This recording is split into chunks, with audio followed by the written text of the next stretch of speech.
Good morning. The Lord be with you. Let us pray. Almighty and ever-living God, we humbly pray that as your only begotten Son was earlier this week presented in the temple, so we may be presented to you with pure and clean hearts by Jesus Christ our Lord, who lives and reigns with you and the Holy Spirit, one God, now and forever. Amen. That was the collect from the Feast of the Presentation, which was on Thursday this past week. Jeannie has been recruiting acolytes by asking them if they like to play with fire. And the Feast of the Presentation is also known as Candlemas, because it involves a whole lot of fire and candles. So maybe next year we could have a service on the Feast of the Presentation. It's just for those of you who are wondering, what is the Feast of the Presentation? It is the feast that goes with Jesus being presented in the temple. So the story of Mary and Joseph bringing Jesus to the temple to be presented before those, because it was required in the Jewish law that all boys be brought forward to be shown to the rabbi and be presented at the temple. And in that moment he's brought forward, he runs into Simeon and Anna. And Simeon is known for the Nunc Dimittis, which is, how's the Nunc Dimittis go? Somebody help me. I wasn't prepared for telling you about this, so no, that's the Magnificat. You can tell us anything, we wouldn't know. Perfect. Let's just leave it at that. It's a song that Simeon sings. I like to enlighten the Gentiles and the glory of thy people Israel. And it's done on an evening prayer in the traditional Rite One service every single night. And yeah, it's about life. The kids are singing it today. See? I knew why I was telling you about this. Thank you. That's from the Feast of the Presentation. It's also a wonderful day to celebrate grandparents, because Simeon had been waiting for Jesus to be brought into the temple. And he says, that's it, Lord, now thy servant can depart in peace. So he basically says, all right, Lord, now I can die. Take me on. I've been here waiting for this forever. I've seen it. It's wonderful. Now I'm ready to go.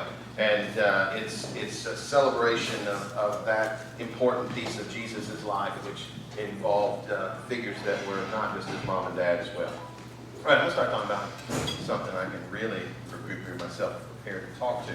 This is your fourth part of the story of my life that I've been telling you.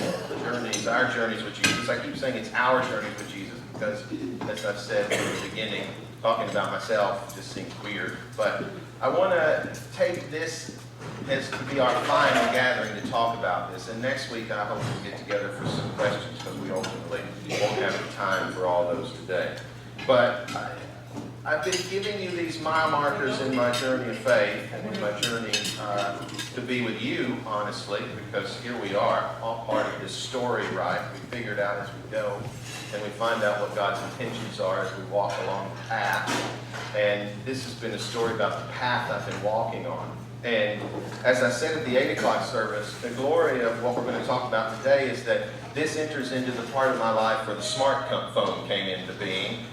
And it means that no longer are photos just things that I have to go dig out of a drawer because they're all printed out on photo paper. Remember those things that you used to have to go and you turn in your film at the drugstore, and then you'd have to go back and pick them up. And so somewhere in probably in my mother's house, I have this slew of old photos that would take me back into the life I told you about earlier. But it's only around 2007 that I started taking photos with my phone. And that's where my life gets documented by. So where we are right now in my journey of faith is right around that time. Last week I talked to you about living in New York City and about receiving my first call to be a rector, and that was at St. Peter's in Paris. I shocked some of you by making the St. Thomas connection to one of your interims, Corky Carlisle, for those of you who happen to remember Father Corky Carlisle. I had to follow after him in the parish that he'd served in Paris, Kentucky,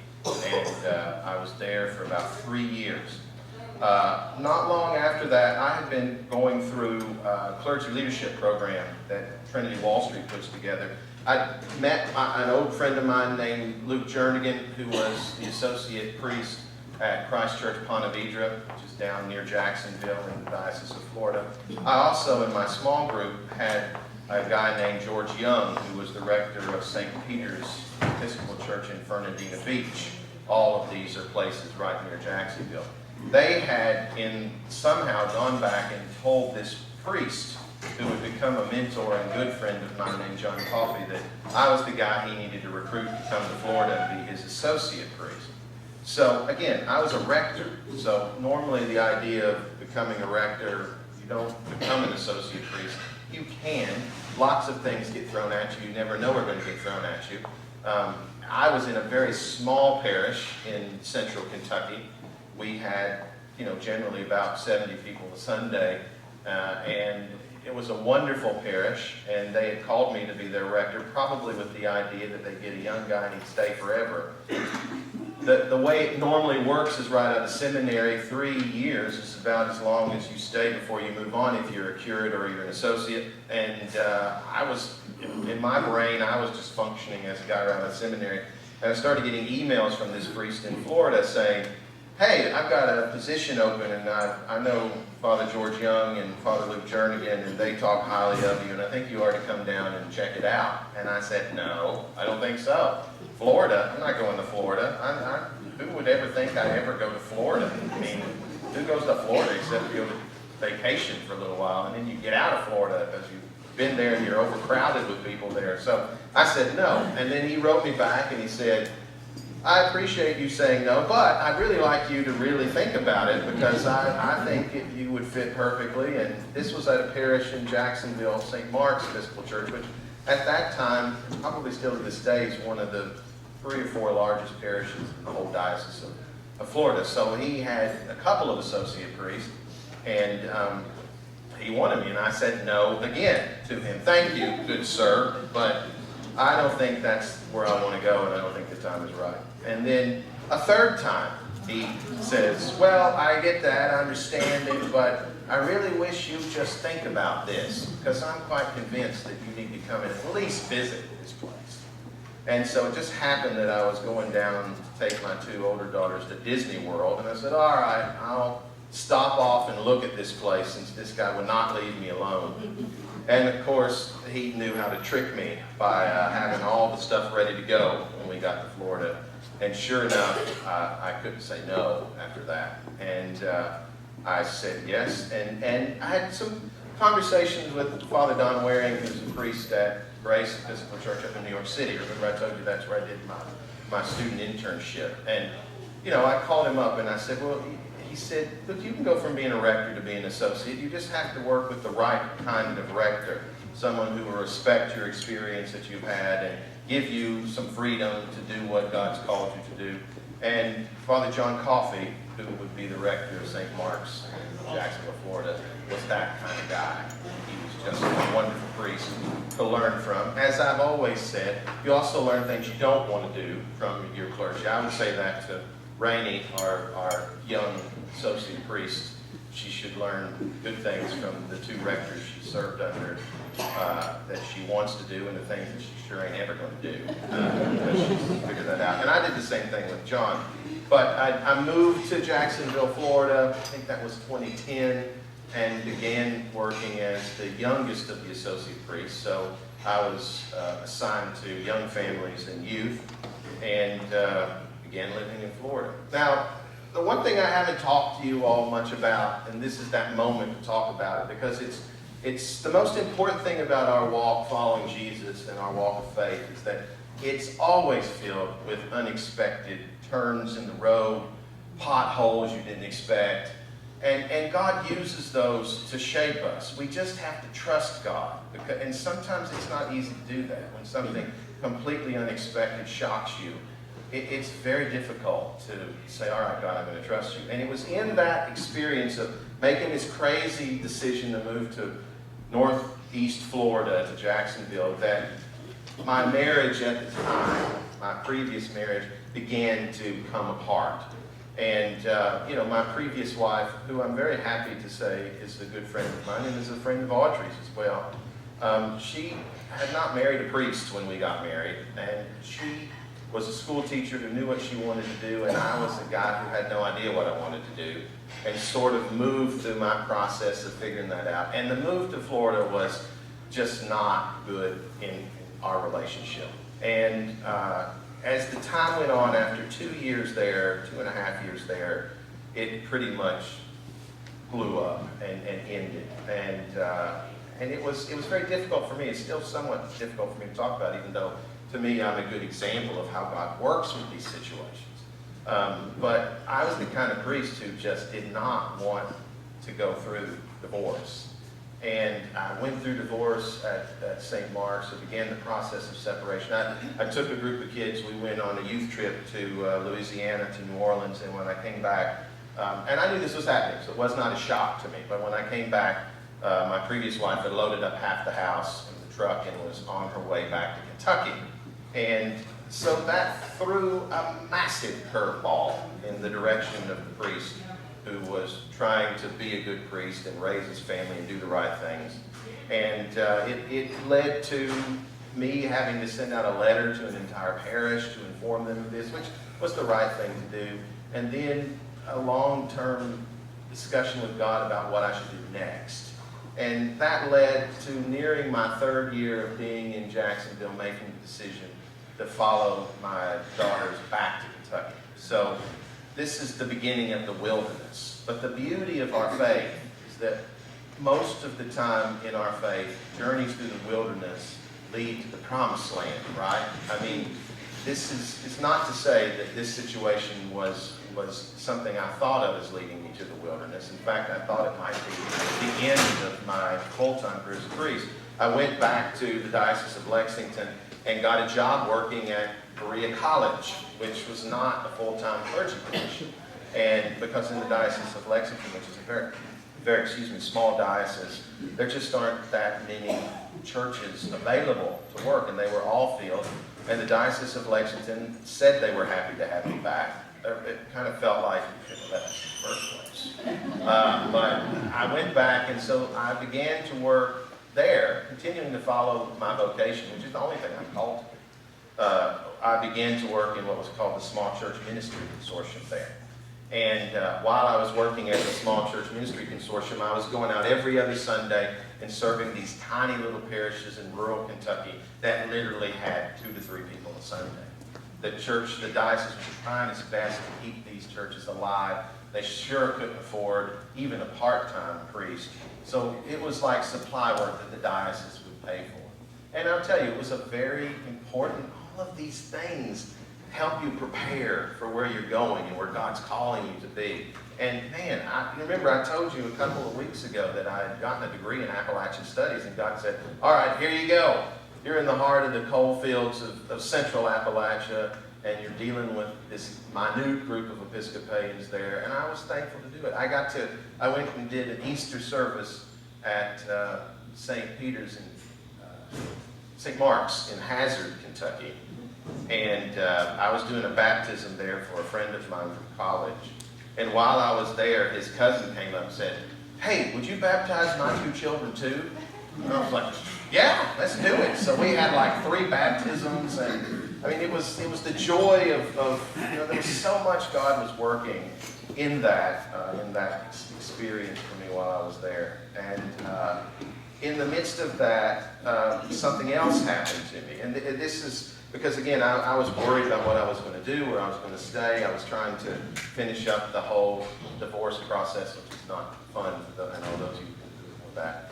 And I was continuing to think about where I was going to go next and figuring out what's God got going on. And in the middle of that, while working at Berea College, a good friend of mine who I played music with long ago and helped sort of him kick off, I think Al would say that his Berea College Bluegrass Ensemble, which became something students could sign up for at Berea College as a music ensemble that they could get credit for and play with.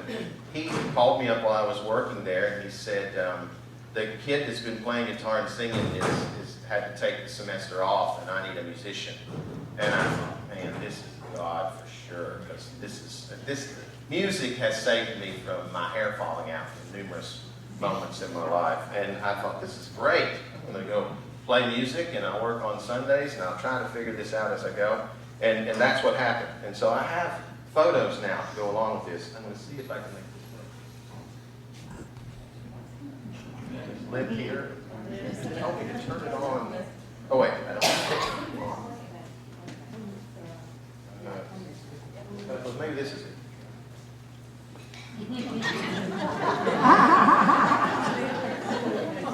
Try the top.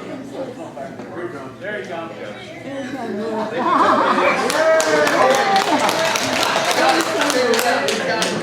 I got it. You said, yeah. Okay, it's lit up, so that should work, right?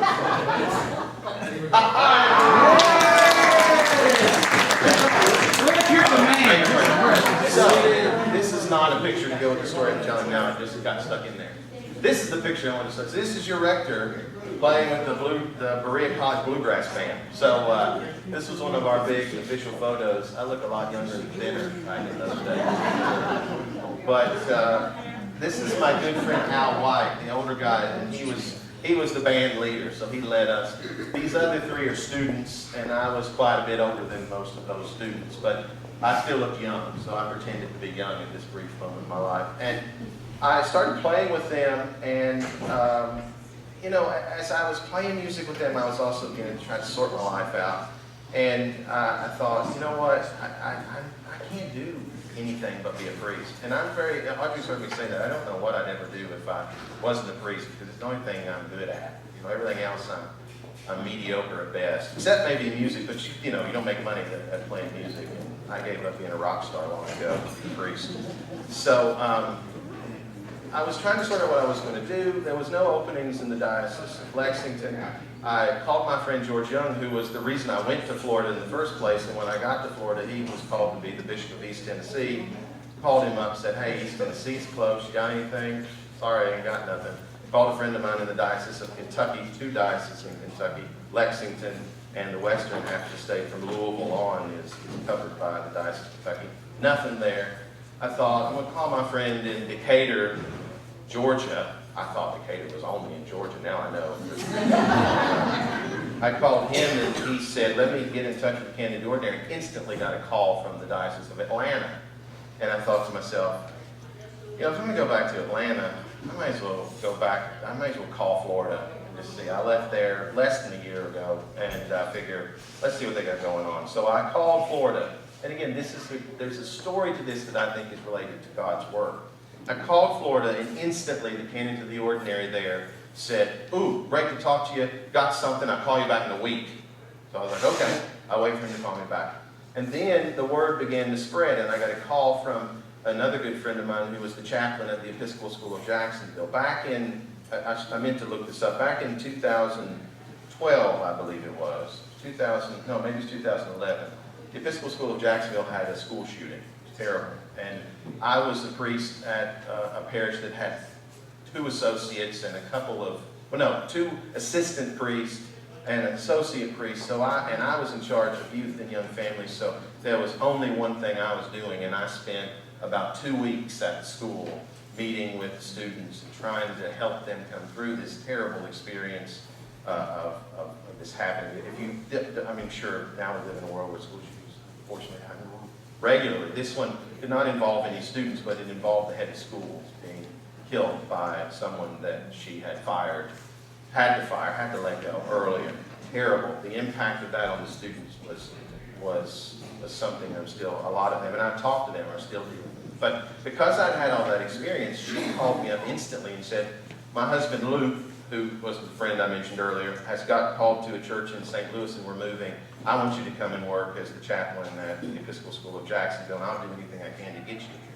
So the point of that is to say, God obviously didn't want me to leave Florida, because I had worked really hard and was convinced that I was going to the right place, but God doesn't always match what you think you want to do. This is the hardest part, and I would tell you, there's a good reason why I'm in Alabama, and that's because I thought I was going to go somewhere else, and God said, Huntsville, this is what I want you to be, and here we are, and I'm going to give that glory to God. Because my wife will tell you, we thought we were going to be in Western North Carolina somewhere or something, but no, God said, you've been there, you're going somewhere else. This is where I want you to take. And it was the same thing with the experience of Florida, so I knew that was happening, and I thought, okay, God, I know where I'm going. I'm going back to Florida. I've let my daughters know. I let them know that I'll be able to support them a lot better if I go back to Florida. And that's an important part of taking care of children. Went back, so I had the plans in order, and then the story begins of the next moment of my life that I did not expect. I was playing with this bluegrass band to be a musician, and I needed it to help me get through things. And all I want to do is play music. So this story begins with Al White, the guy who led the bluegrass band, coming to me, because I was the oldest of the guys and not a student, and saying, I've got some money, we're going to go on a tour, and I want to go to Eastern Europe. And I thought, bluegrass music in Eastern Europe, that would be exciting. He said, I'm in, I'll make this work. And so he begins the process of working on taking this Berea College bluegrass band to Eastern Europe. Then it falls through. The person he works with, that he knows in the Czech Republic or wherever it was in Eastern Europe, he can't get a hold of him, and it falls through. And he says, you know what, I know a guy in England. He can get us a tour of England, Wales, and Scotland. And I thought, that's brilliant. I'd love to go there too. And I know the students would love to go there. Well, he begins that process, and it falls through as well. He can't work it out. He says to me, where do you think we should go? He said, I know somebody in Alaska. We can go to Alaska. And I thought, Alaska's cool. And I had been with him the year before to Ireland. And I said, we were just in Ireland last year with a different group. This was one he put together with some of us who worked with him in years past. And I said, let's just go back to Ireland. And I said, that would be a great place to go. And he said, well, I said, but you know what? Bring it to the students. They're the ones that are taking this and getting credit for it. And they're going to get the trip of the lifetime to go play music and tour. And so he goes with them, and of course, I knew they were going to choose Ireland over Alaska. I mean, they probably would have liked to go to Alaska, but Ireland was it. So again, I leave to go to Ireland or get ready to go to Ireland to play music, and that was all I was going to do.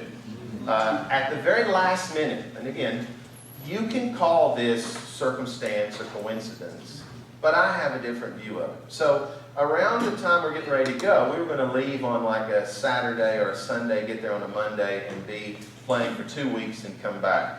Well, a friend of ours who had gotten a grant to work at Berea College, she had lived in a part of West Cork down in the south of Ireland, and she knew about this thing called the Baltimore Fiddle Fair. Ooh, whoa, went too far. Hold on. There we go. Yeah.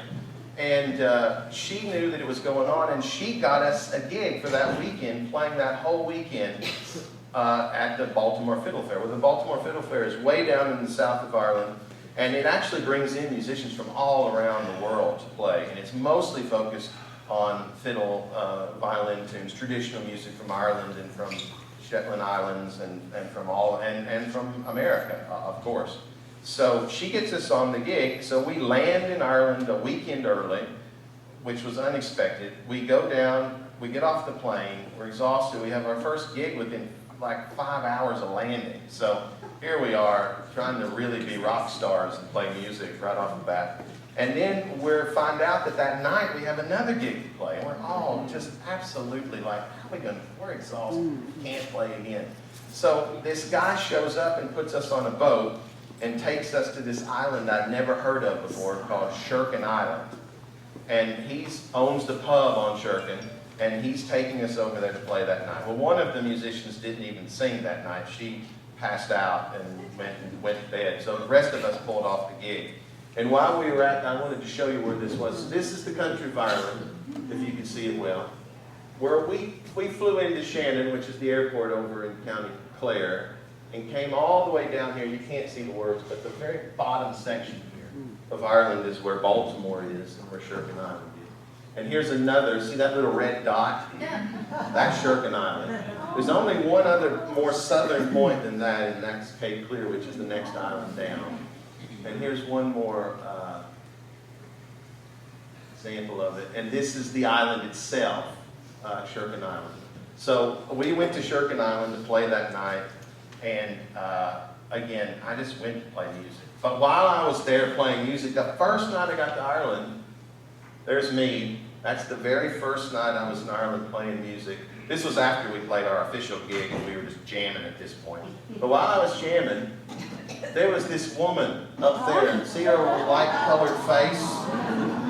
She was there because her brother owned the pub, and she'd been working that whole day as a school teacher. It was a Friday, and I'm just going to tell you her story. She was at home, and she stayed in an apartment on the mainland because the school's on the mainland, but she'd gone home to Sherman for the weekend.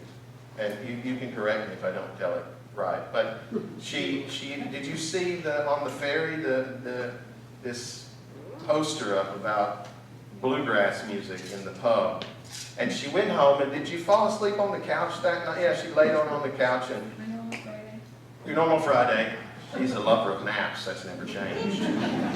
Sorry. And so then she got up and decided. Did you even know what bluegrass music was? No. So she decides to get up and go see what it is. So she goes to the pub that night, and she sees this guy playing the banjo. I have one more shot. That's a good friend of hers who I thought was her mother. And then there was a guy standing behind her who I thought might be her husband, and it was her brother. And that was the night that I met Audrey. And it was the very first night I was in Ireland. And I tell you this, I mean, I love to tell the story because all those components to me point to God's intention. And again, you can call it coincidence, and I will roll my eyes at you. But because it's too many coincidences for me. And again, if you're a really good philosopher or whatever, then you can argue, well, who else was impacted by this? I don't know. I know God has a lot more to do with than just me. But in these moments, these things come together, and the doors open, and you have a choice to walk through those doors or not. I went to Ireland to play music, not to meet somebody, but I met my wife that night, and then I saw her again the second night that we were there. Because we were staying a whole weekend, which we rarely stayed in one place for a whole weekend. We would go from one place to the other. We moved out of Shirkin on Sunday morning and went across the country toward County Clare.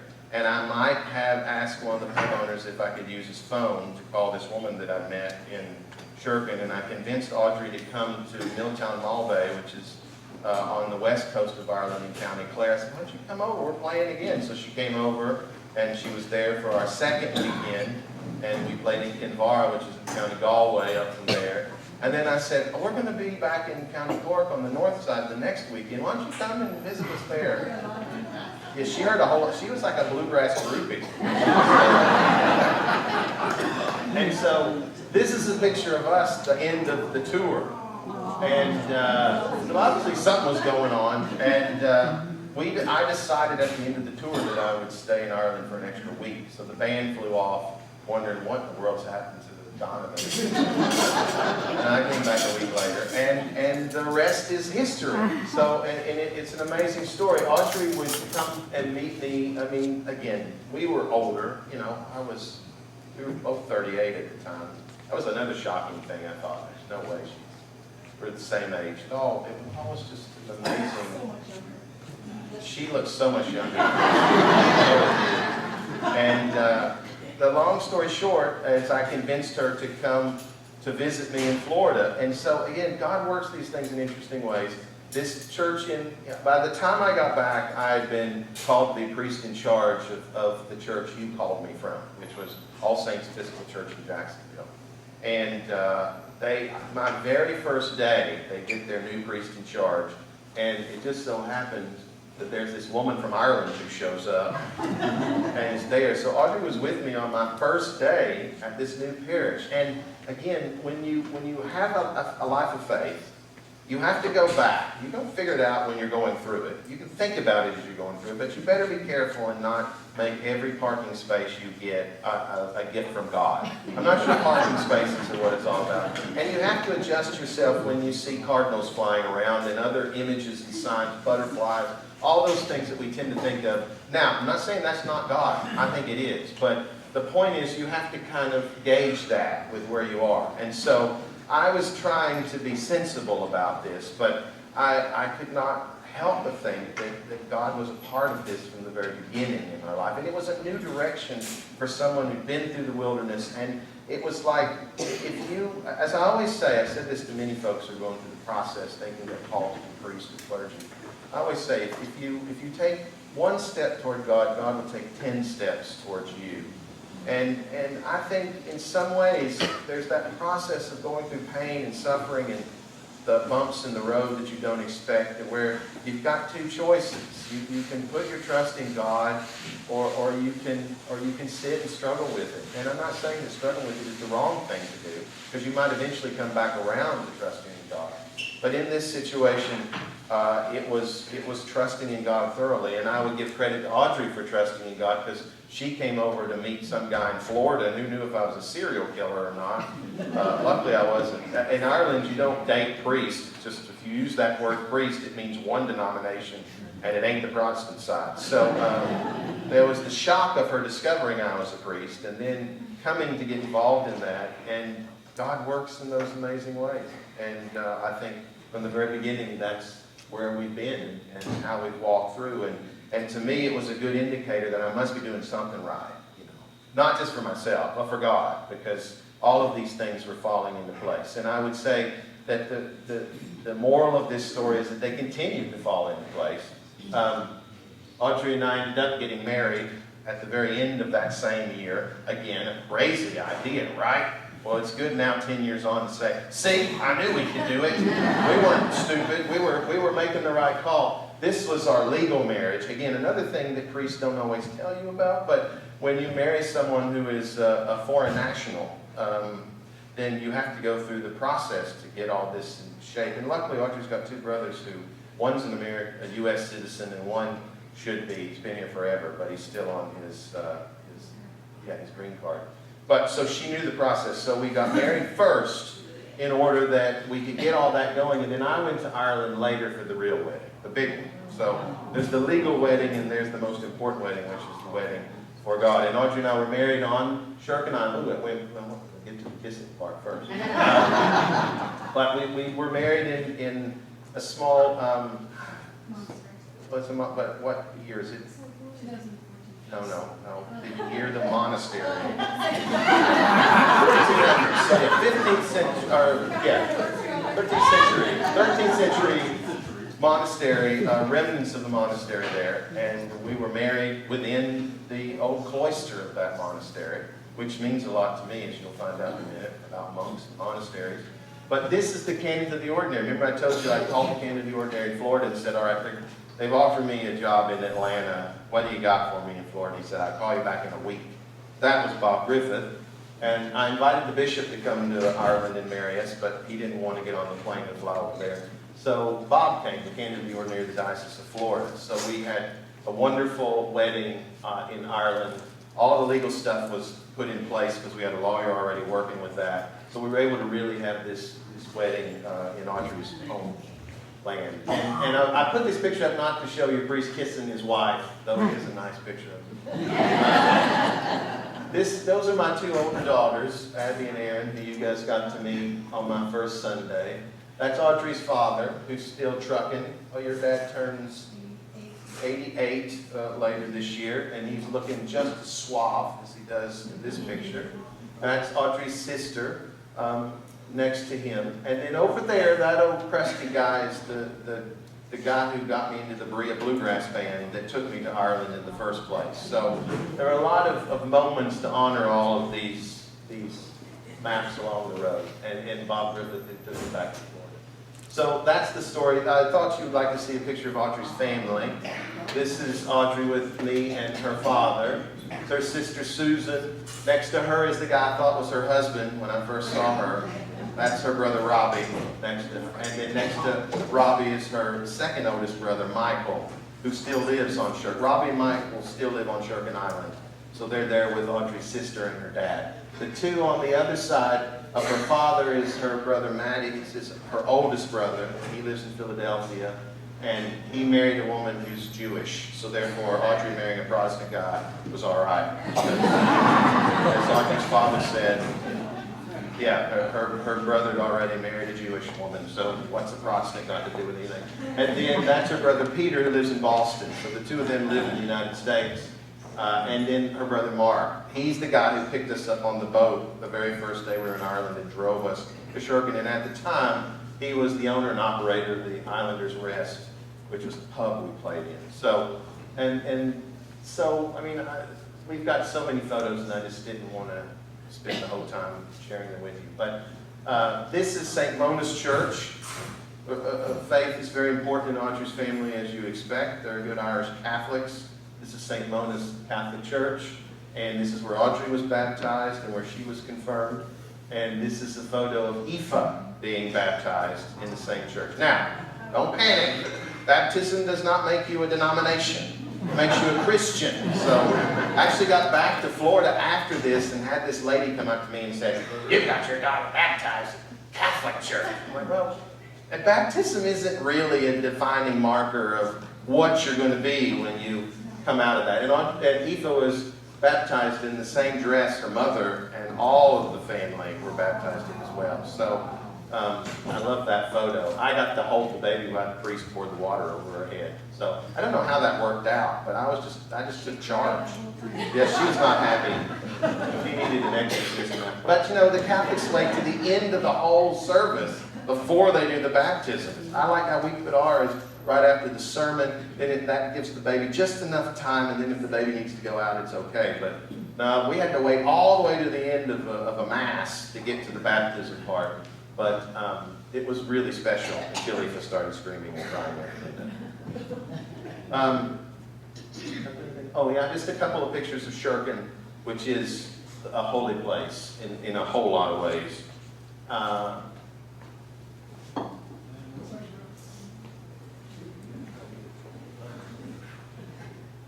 There we go. And this is a nice view because it's that little house on the left is Audrey's house, which I think now I have claim to a little bit of. And it's the place we go. So if you wonder where the rector goes for his vacation days, it's most likely going to be here. So, which is very important, not just because of the beauty of it, but because Audrey's family are all still on this little island off the south coast of Ireland, which has now become home to me as well. Yeah, so I've spent a lot more time on that. I have one more thing I wanted to talk to you about, and we'll just wait to do it next week. And that is my sabbatical. There you are, hanging out with the monks. So I'll talk about, we'll finish that next week. Anybody have any questions about that? And again, it's a very personal thing. So honestly, it's I don't mean that I can't talk about it. I just mean it's interesting to me to tell a whole crowd of folks about it. But to me, the important part of the journey of faith is all the wonderful things that came out of it are spectacular. But I'm convinced that God works with all of us in these ways. Maybe not that way, but in ways of thinking that you've hit the bottom of the road. I mean, honestly, when I went through my divorce, I wondered if I'd ever be a priest again. I was serious enough about my call and vocation that I wondered if it was something I should do. And God interjects and says, you think you know it all, but I got a plan. And the plan may not fit with the rules and the regulations you think are important, but that's not the way it ends. And so stepping in those directions, God leads you along the way. They don't always lead you to the place you think you're going to go. And sometimes you get to that place and you wonder, what in the world is this all about? But every part of my journey is one of those moments of stepping into something that's unexpected. And it was interesting as Rainey's preaching today about, as we talked about at the convention, our keynote speaker said that when you go out into the periphery, the unexpected areas, the areas where you don't think you're supposed to go, that's where you're most likely to come into direct contact with God. And that seems to be the case in a lot of ways. It isn't always going out into the war zones. I mean, sometimes it's just following God in the simple little ways that God lays out. And to me, that's the key to my story. And next week, we'll finish up with a brief talk about my sabbatical experience of a formation that I chose to do when I was on sabbatical, and how coming out of that into COVID, speaking of another situation none of us expected to go through, and here we are, thanks be to God. Lost people along the way, but here we are, and we're different and shaped differently by that, and we're moving forward. And I would say those experiences were just one more step on the journey that was pointing me in the direction of Huntsville, Alabama. I still don't quite know what God's got in store here, but here I am, and I'm excited and honored to be here. So next week, we'll talk about that, and there'll be lots of time for questions, because nobody wants to listen to me talk about monks for too long. And we'll wrap up. So any really quick questions? If you have some, bring them next week. I'll make Audrey come and she can answer Irish questions. She might even answer them in Irish a little bit. It's very confusing. It's always like my child's name is, if you spell it D-O-I-F-E, pronounce it. So, anyway, thank you. I'll see you next week.